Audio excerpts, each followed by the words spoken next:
Aujourd'hui, dans De quoi je me mêle, Mickaël et son équipe se plongent au cœur de votre vie, de vos choix. Pourquoi certains parents refusent de faire vacciner leur enfant? Il y a des personnes qui m'ont dit « mais tu es folle, t'es inconsciente, t'es une mère irresponsable ». Je ne pense pas qu'on ait des maladies qui arrivent après les vaccins. La myofasciite On a des macrophage. Ce sont des choses qui existent. Il y a une trentaine de cas qui sont décrits. Les vaccins sont-ils le meilleur moyen de prévention pour combattre les maladies infectieuses? Non. Je ne suis pas d'accord avec ça, il n'y a pas que les vaccins. Pour répondre à cette question, l'équipe recevra le chef de clinique du CHU Saint-Pierre en plateau. Ce qui m'embête un peu plus, c'est qu'elle prend un risque pour les autres en même temps aussi. Peut-on se faire soigner en lisant un livre? Zoom sur la bibliothérapie, une discipline paramédicale encore méconnue en Belgique. Vous reprenez confiance en vous grâce à un bouquin. Et là, vous pouvez y aller. Sophie, est-ce que vous voulez coucher avec moi? Oui. Ah, bah vous voyez, ça marche. La bibliothérapie remplacera-t-elle nos séances chez le psychothérapeute? Quand j'ai commencé, ça m'a fait un bien énorme. Mais ce n'est pas tout. La joyeuse bande se penchera sur la recette de la tarte aljotte, une institution à Nivelles. Non, ne touchez pas ça avec vos doigts, c'est pas moi qui les avais mis avant. Non, c'est hors de question. On a déjà essayé de vous piquer la recette. Égaler, piquer, non. On essaye de les égaler, mais on n'arrive pas.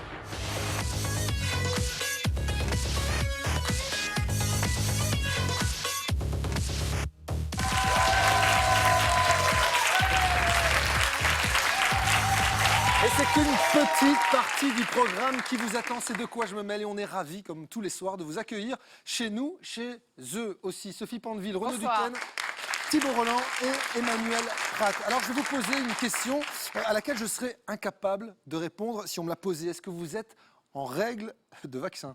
Non. Non, c'est ma sœur qui fait des études de médecine qui me l'a rappelé et c'est pas bien parce que je vais me vacciner contre la connerie à un moment donné. Il faut pas oublier ce genre de choses. Il faudra un gros vaccin. Hein. Oui, oui. Parlons de gros vaccin. Il y a quoi comme rappel à faire déjà? Ah, bah le tétanos. Tétanos. Non, mais ça, on le fait quand on a un clou dans la main une fois, on y va vite fait et puis c'est tout. Non. C'est pas très Écoutez, grave. dans tous les cas, il y en a au moins un que je suis certain d'avoir fait, vous aussi, à la maison, autour de la table, puisqu'il est obligatoire en Belgique. C'est le vaccin contre la poliomyélite. Vos enfants aussi ont quelques obligations. Si vous les mettez dans une crèche ou tout autre milieu d'accueil agréé par l'ONE, la liste est relativement longue. Polio, diphtérie, coqueluche, hémophilus influenza de type B. Bravo. Rougeole, rubéole et oreillon. Alors, si vous êtes nombreux à faire vacciner vos enfants, vous êtes aussi de plus en plus nombreux à afficher votre méfiance. Résultat, Emmanuel? Résultat, certaines maladies sont en pleine recrudescence. Par exemple, la coqueluche, eh bien, on a 7 fois plus de cas en Wallonie sur les 2 dernières années. Idem pour l'hépatite A. La raison, elle est simple. Si vous ne vous vaccinez plus, vous contaminez les autres contaminent les autres. Et c'est une chaîne sans fin. Juste pour revenir sur la polio, depuis que ce vaccin est obligatoire, on a une chute des cas de 99%. Donc ça vaut vraiment la peine de se faire vacciner. Et derrière ces chiffres, il y a des visages, des histoires. Celle de Doran, maman d'Arthur, un garçon de 20 mois. Elle est anti-vaccin. Et elle a décidé de ne pas vacciner son fils, sauf celui de la polio qui est obligatoire. Et la crèche, me direz-vous, là où les vaccins sont également obligatoires. Eh bien, elle a tout de même trouvé une solution. Regardez. Arthur a 20 mois et est différent des autres enfants de son âge. Le petit garçon n'a reçu qu'un seul vaccin, celui de la poliomyélite. J'ai décidé de ne pas vacciner Arthur parce qu'il y avait un manque total d'informations. Et donc, il y avait énormément de médecins qui n'étaient pas spécialement aptes à répondre à la question.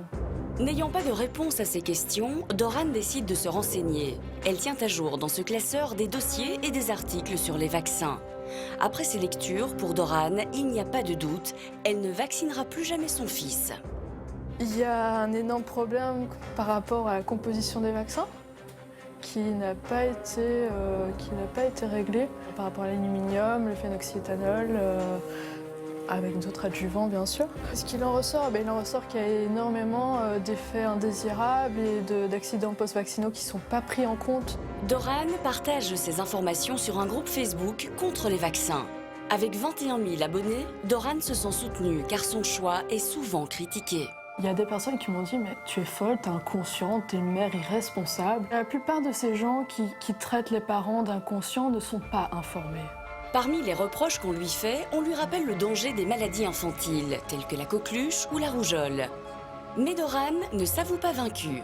J'ai pas peur qu'il contracte une de ces maladies, et même s'il en contractait une, étant donné qu'elles sont soignables, j'ai pas la frousse par rapport à ça. Il y a une prise en charge qui va être faite plus rapidement, je dirais, qu'il y a plusieurs années, où à ce moment-là, les maladies se contractaient plus vite et étaient très vite invasives. Au-delà du regard des autres, Doran est aussi confrontée à des problèmes d'organisation. Elle a eu beaucoup de difficultés à obtenir une place dans une crèche. L'ONE demande tous les vaccins, qu'ils soient obligatoires ou recommandés. Donc ça limite déjà. Il faut les avoir faits à 3 mois. Donc moi ça va, j'ai mis Arthur à partir de 6-7 mois à la crèche. Donc je n'ai pas eu ce problème-là, mais je suis dans une crèche privée. Où j'ai de la chance, la personne m'a dit « Tant que tu as la polio qui est obligatoire par la loi, le reste… » Malgré les obstacles, Doran continuera à se battre pour que son choix soit respecté. Et Doran nous a rejoint. Bonsoir. Bonsoir également, docteur Yves Van Latem. Vous êtes chef de clinique du service maladies infectieuses au CHU Saint-Pierre. Doran, qui est juste en face de vous et que l'on vient de voir dans la séquence, est inconsciente? Inconsciente, je n'oserais pas le dire, à une dame charmante qui est en face de moi. Mais je pense qu'effectivement, elle prend un certain risque pour son enfant. Et ce qui m'embête un peu plus, c'est qu'elle prend un risque pour les autres en même temps aussi. Petite réaction, Doran, à ce qui vient d'être dit. Pourquoi est-ce qu'on prendrait... Alors, il y a une énorme couverture vaccinale en Belgique. Pourquoi est-ce que moi, je prendrais un risque par rapport aux autres? Parce que vous êtes un maillon dans une chaîne et que plus on perd de maillons, plus on expose. On sait qu'il faut une couverture de 90-95% de la population pour couvrir aussi les autres, comme un gilet pare-balles finalement, qui couvre une partie du corps. Moins le gilet pare-balles couvre le corps, plus le risque est important. Et si vous faites sauter un maillon du gilet pare-balles et que plein de gens le font, on va avoir un gilet pare-balles qui ressemblera plus à rien du tout. Ouais. Doran? Non, je ne suis pas d'accord. Il y a quelque chose qui dit, surtout vis-à-vis des médecins, qui dit que c'est les vaccins qui ont éradiqué les maladies.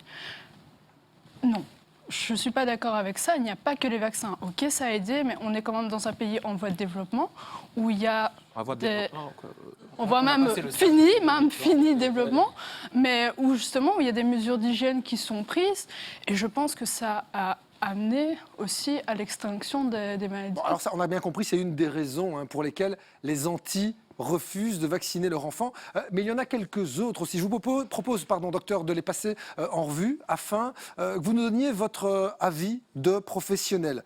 Il y a notamment cette présence d'aluminium qui, à forte dose, serait toxique. Aluminium présent dans les vaccins. Il en dit quoi, le professionnel? La quantité d'aluminium qu'on injecte aux enfants, par exemple, dans les vaccins, c'est une fraction, je ne sais plus, c'est un dixième ou quoi, de l'aluminium que nous consommons par mois dans notre alimentation au sens large du terme.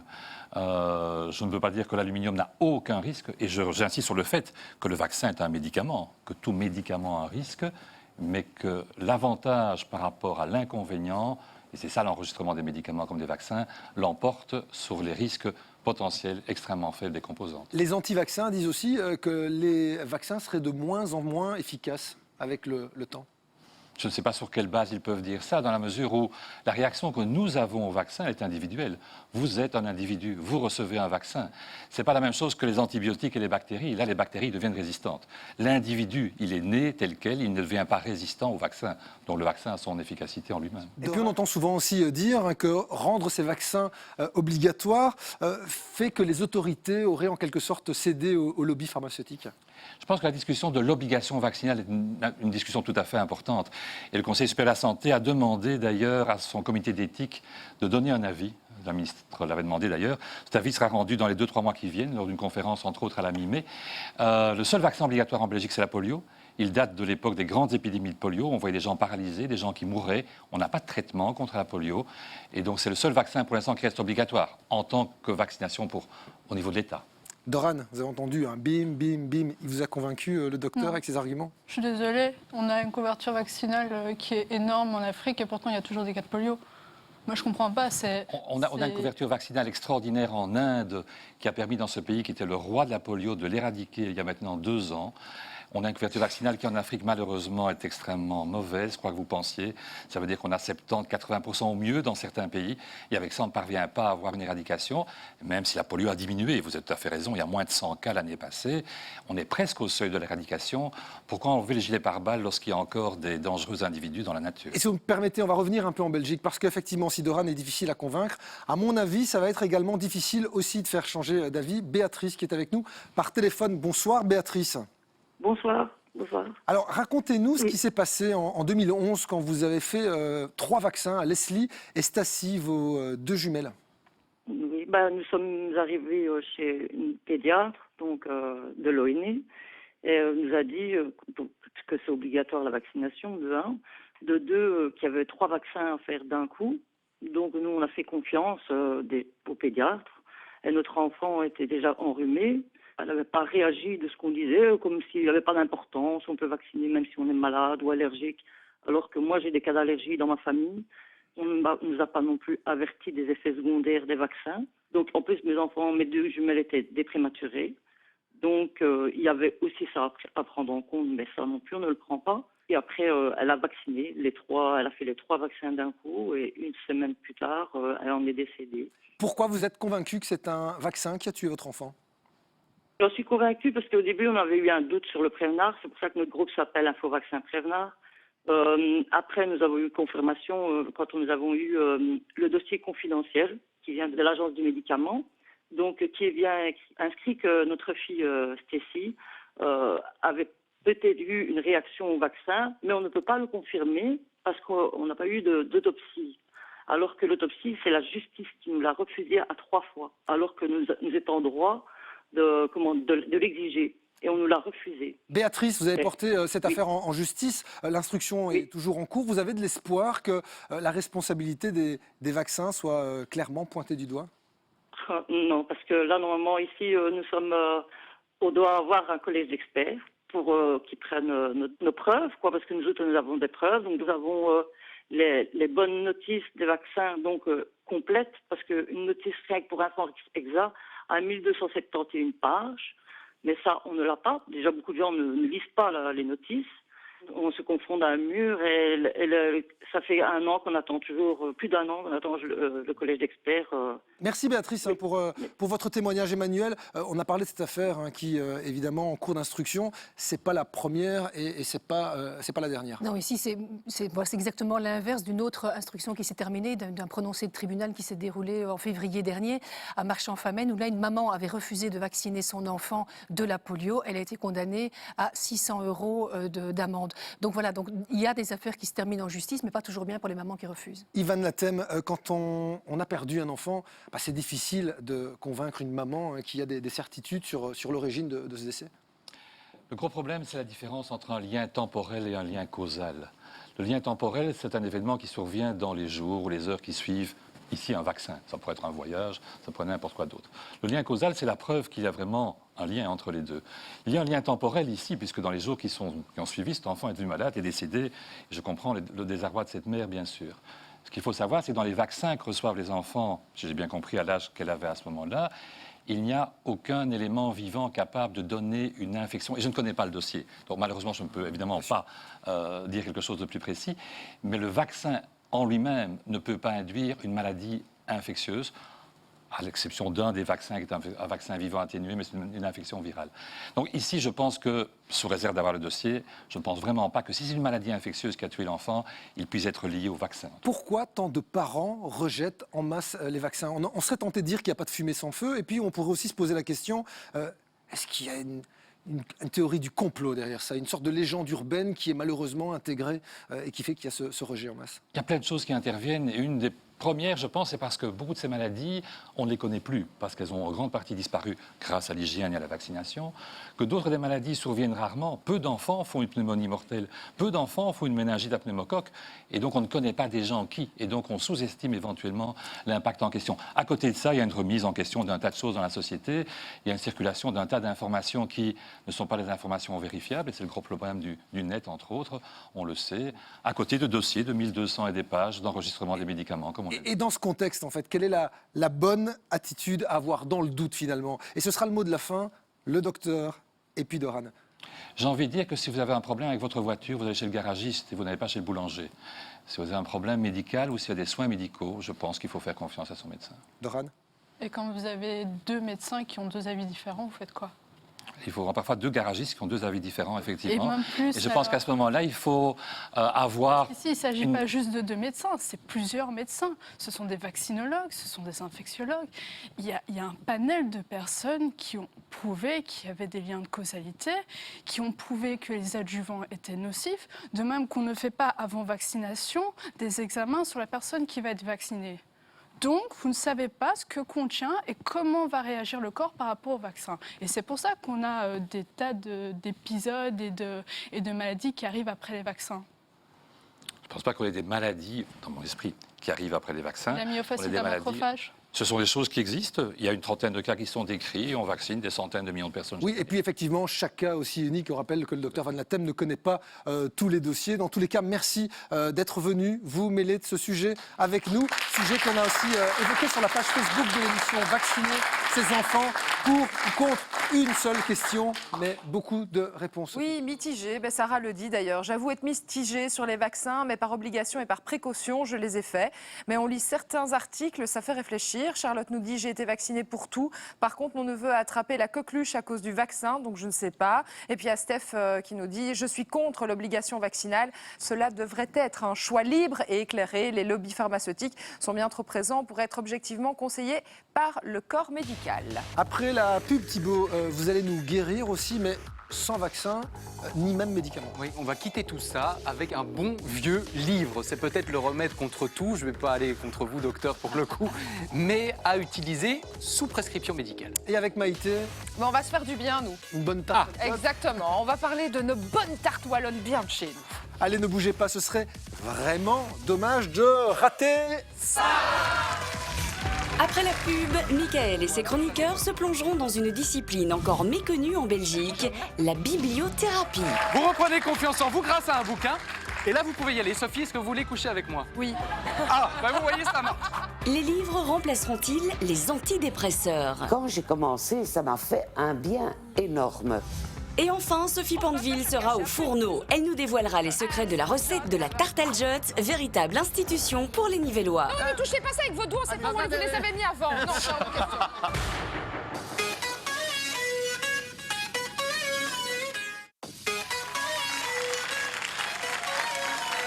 Soyez les bienvenus dans la seconde partie de Quoi je me mêle, l'émission qui prend soin de vous et qui prend soin aussi de votre santé. Oui, et si vous avez le moral dans les chaussettes ce soir, si vous n'avez plus confiance en vous, vous oubliez les médicaments, vous oubliez les antidépresseurs et vous allez chercher un bon bouquin dans votre bibliothèque. Et vous commencez à lire, par exemple, un poème de Gérald de Nerval. Vous savez, « Je suis le ténébreux, le veuf l'inconsolé, le prince d'Aquitaine à la tour abolie, ma seule étoile est morte et mon luth constellé porte le soleil noir de la mélancolie.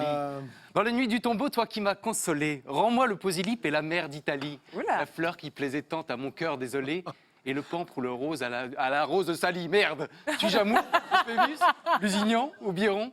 Mon front est rouge encore du baiser de la reine. J'ai rêvé dans la grotte où nage la sirène. Et j'ai 3 fois vainqueur traversé l'Achéron, modulant tour à tour sur la lyre d'Orphée, les soupirs de la sainte et les cris de la fée. Et voilà, vous reprenez confiance en vous grâce à un livre.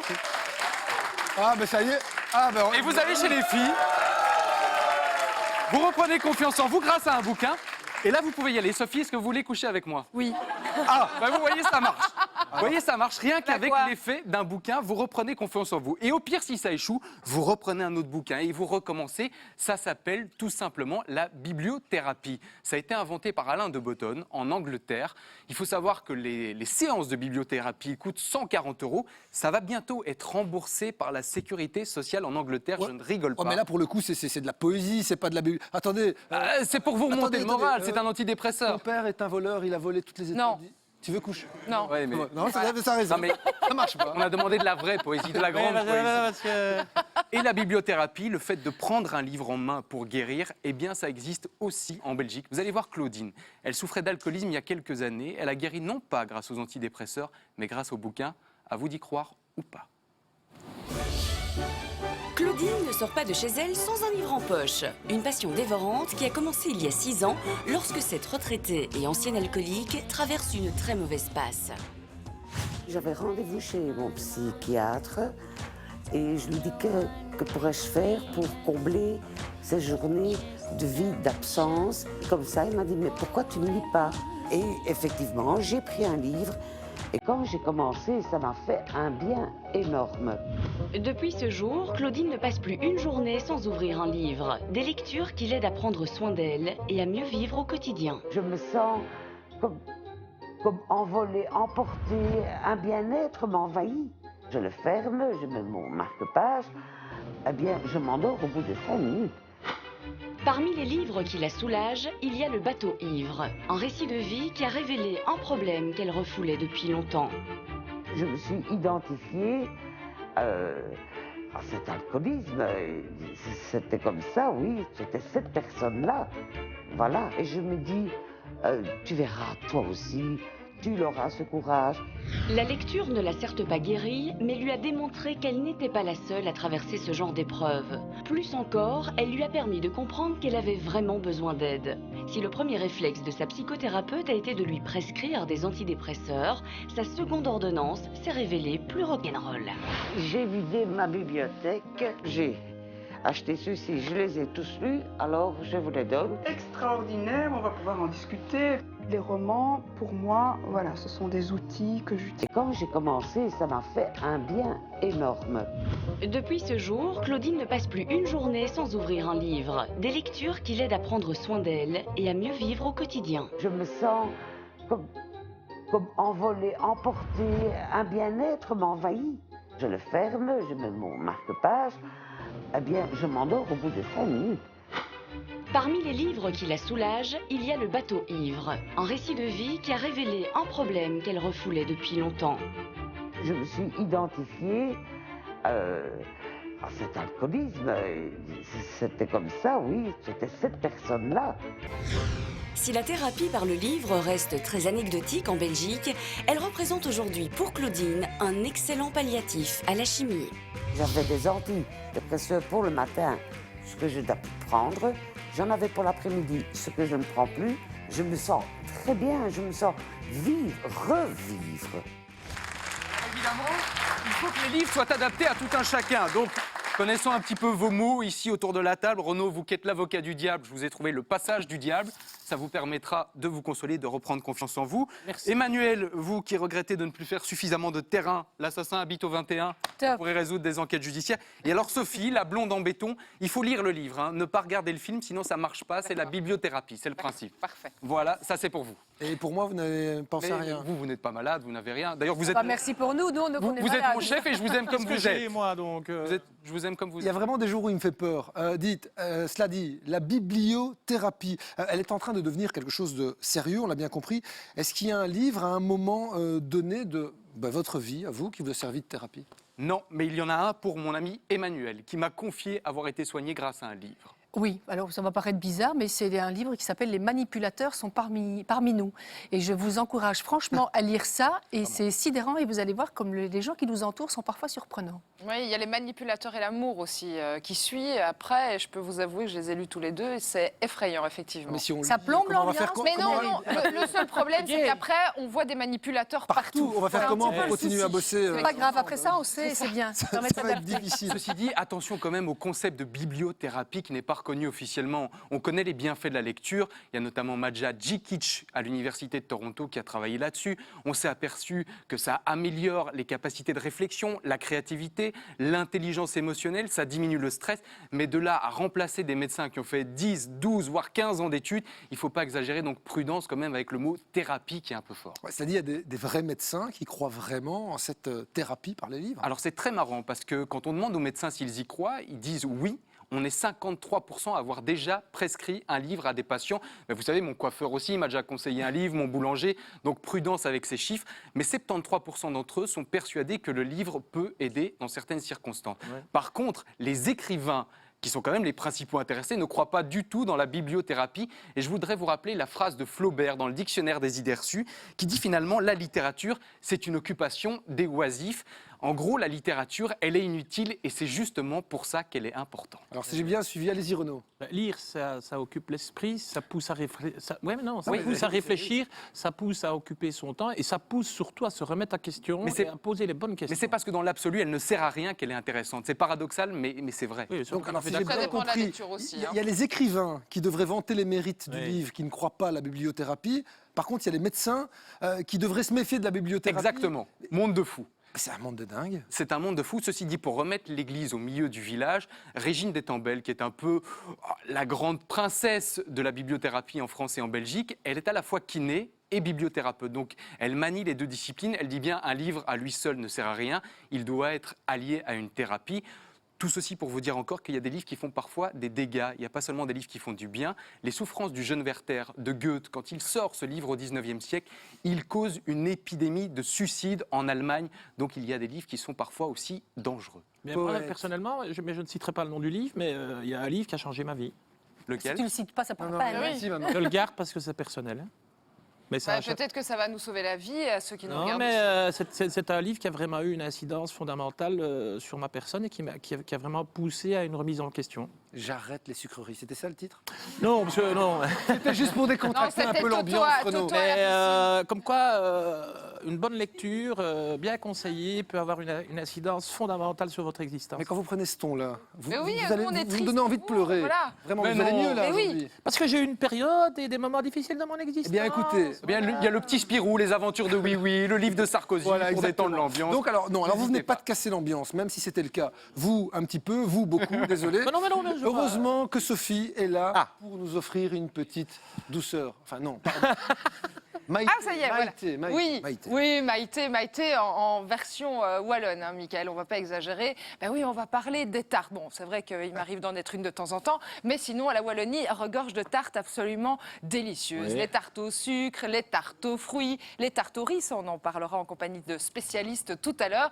Et évidemment, la tarte au stoffé aussi, qui est une tarte au fromage blanc, ou encore la tarte al jot de Nivelles. Ah, le Jota. Ah, le bonne Ah, tarte jot. al jot. Ah ben, qu'est-ce que c'est bon. Vous aimez bien, vous, les tartes al jot? Jamais goûté. J'ai retrouvé le sourire, hein. Ah, ça c'est bon, ça me laisse le Ah, sourire. vous avez Ouais, déjà ouais, goûté, vous? Oui, délicieux. Oui, forcément. Enfin, et une tarte al jot, mais qu'est-ce que c'est bon? Eh bien alors, pour faire une tarte al jot, vous avez besoin de 12 ingrédients. 12 12, oui, 12 différents. Allez, Ouais. de mémoire. Alors, on a besoin de- Il s'affiche, non, il s'affiche parce qu'il y en a quand même énormément, dont 2 ingrédients assez particuliers, le betchey, j'espère que je dis ça bien, on peut le dire aussi la betchey, ou évidemment les feuilles de bête qui à l'époque étaient appelées, eh bien, jot, d'où son nom, tarte al jot. Ensuite, il suffit de suivre la recette. Alors, je ne vous le cache pas, je vous l'ai déjà dit dans cette émission, je suis absolument nulle en cuisine. Donc, voici la recette à suivre pour ceux qui auront envie de le faire à la maison. Alors, attention, parce qu'en plus, c'est une recette assez compliquée pour y arriver. Donc, voilà,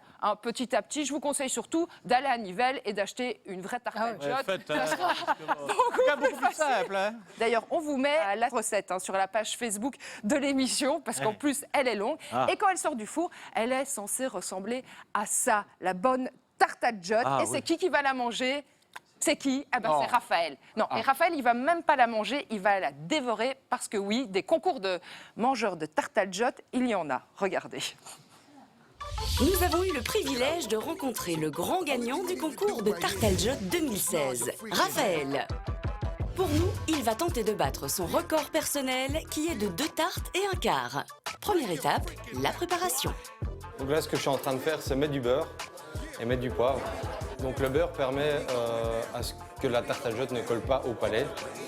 Et bien sûr, c'est plus savoureux pour manger sa tarte al jot. 3, 2, 1, go! C'est parti. Alors le défi, le principe c'est en un laps de temps, on puisse manger le maximum de tarte al jot. La première tarte al jot est servie en entière et après donc on peut à la demande servir des demi ou des quarts et donc celui qui en a mangé le plus est gagnant. Raphaël dispose d'1h30 pour réaliser l'exploit. Pour le moment, il s'en sort plutôt bien. Mais parviendra-t-il à battre son record? Donc là, j'arrive à la fin de la première et la deuxième va arriver incessamment sous peu parce que jusque-là, ça va.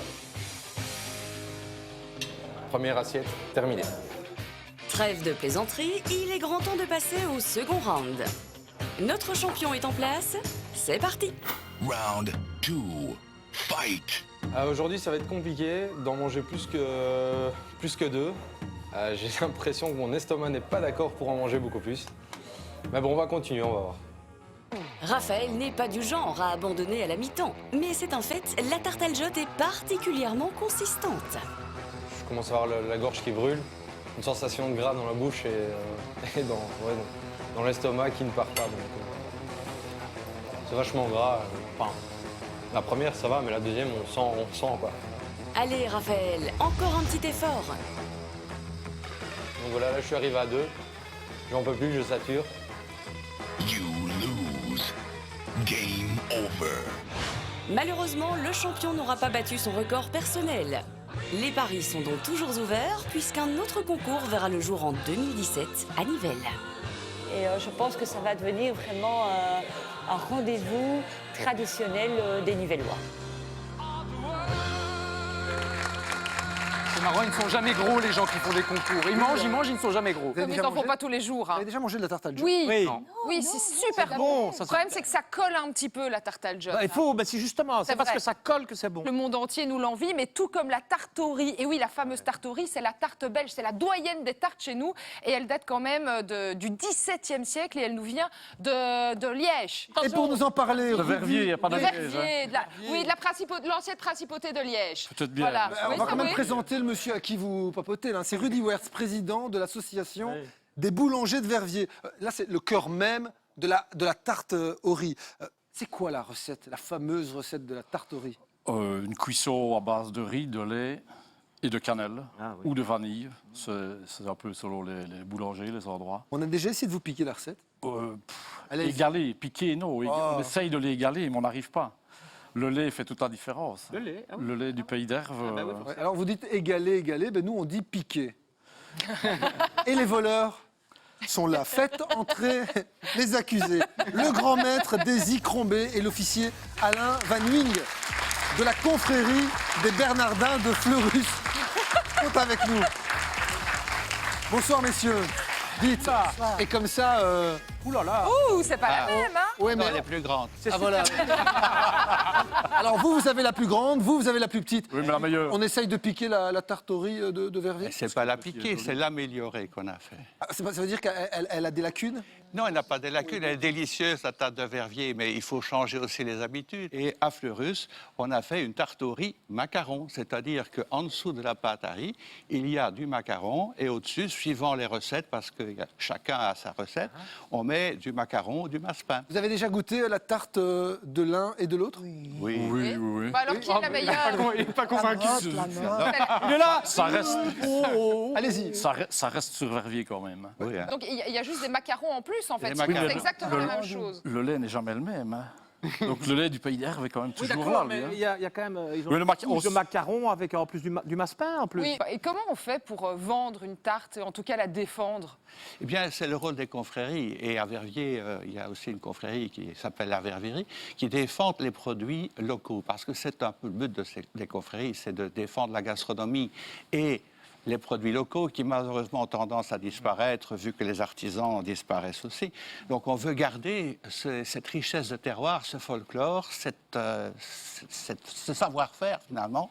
Et on encourage les gens qui les fabriquaient à continuer à le faire. Vous savez quoi, on va distribuer un morceau de C'est une tarte. excellente proposition. Oui, et parce comme que ça, moi, on va j'ai dire, l'odeur nous, laquelle on et- préfère. Absolument. Hein, On défend ouais. la diversité, nous aussi. Allez-y. Voilà. vous- Allez, direct dans votre bouche, direct dans votre bouche. Non, ne touchez pas ça avec vos doigts, c'est pas moi, vous les avez mis avant. Non, c'est hors de question. Allez-y, Emmanuel, goûtez. Emmanuel, goûtez, Thibaut Et aussi. si c'est Emmanuel qui doit trancher. Mais allez, hop, Emmanuel et Thibaut. Non, mais j'ai pas encore eu le temps de goûter, moi. Mais du calme, goûtez celle-ci, va voilà. Voilà, merci. Et c'est sur cette petite dégustation que l'on va se quitter. Emmanuel, la tarte. Alors ça, c'est délicieux. Hein. Et alors celle-là, Et l'autre? Un tarte au riz Moi, je suis pour la tradition, la tarte au riz normale. Écoutez, Vraiment. on va ça n'a rien à donc... voir. Mais c'est le dessert. Eh ben justement, la vie c'est comme l'amour. C'est un repas qui commence par le dessert. Dessert de l'émission, Sophie, nos réseaux sociaux. Oui, et justement, on est en plein dedans. On vous met les fameuses recettes de tartes sur la page Facebook de quoi je me mêle. Donc rejoignez-nous et on prend tous des kilos ensemble. Soyons fous. Dans quelques instants, le 71 de Jean-Michel Zeka, suivi d'RTL Info, 19h. Belle soirée. À vous sur RTL. Ciao. Bah, j'ai envie de goûter.